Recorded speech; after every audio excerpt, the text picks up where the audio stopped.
Székelyföld első huszármúzeuma nemrég nyitotta meg kapuit Parajdon, ahol korhű egyenruhákkal, ritka relikviákkal, eredeti katonai felszerelésekkel és interaktív hagyományőrző programokkal várják a látogatókat.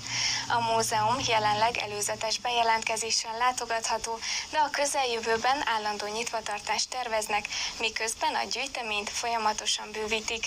Íme egy kis ízelítő.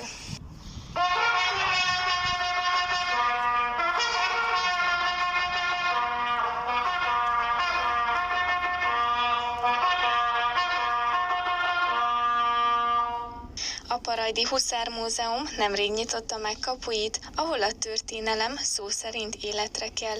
A korhű egyenruhák, különleges relikviák és eredeti katonai felszerelések mellett látványos bemutatók, kardvívás, hagyományőrző táncok, énekek, lovas programok és még sok más érdekesség várja a látogatókat.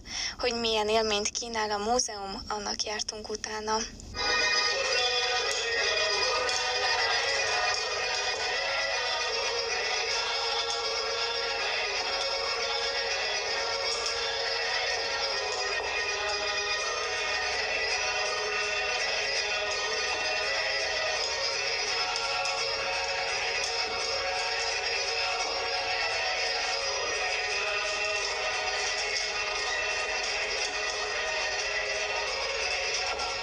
Ez egy nagyon régi indítatás, főleg a gyűjtés az gyerekkorba kezdődött, már a kis 10 éves koromban már gyűjtöttem ilyen-olyan katonai emlékeket.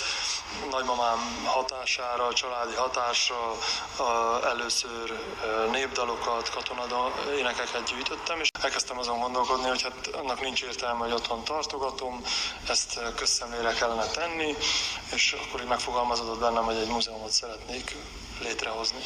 Van egy társam, akivel közösen a korszakot felidézve bemutatjuk egy kozák hagyományőrzés, bemutatjuk a hasonlóságokat a két nemzetiség között.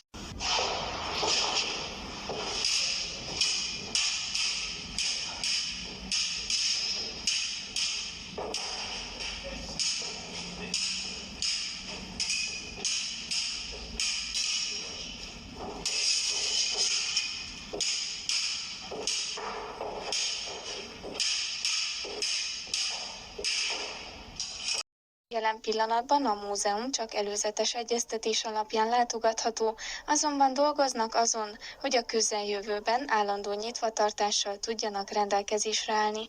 A tárlat folyamatosan bővül, ha valaki adományozna a múzeum részére tárgyakat, azt is szívesen fogadják.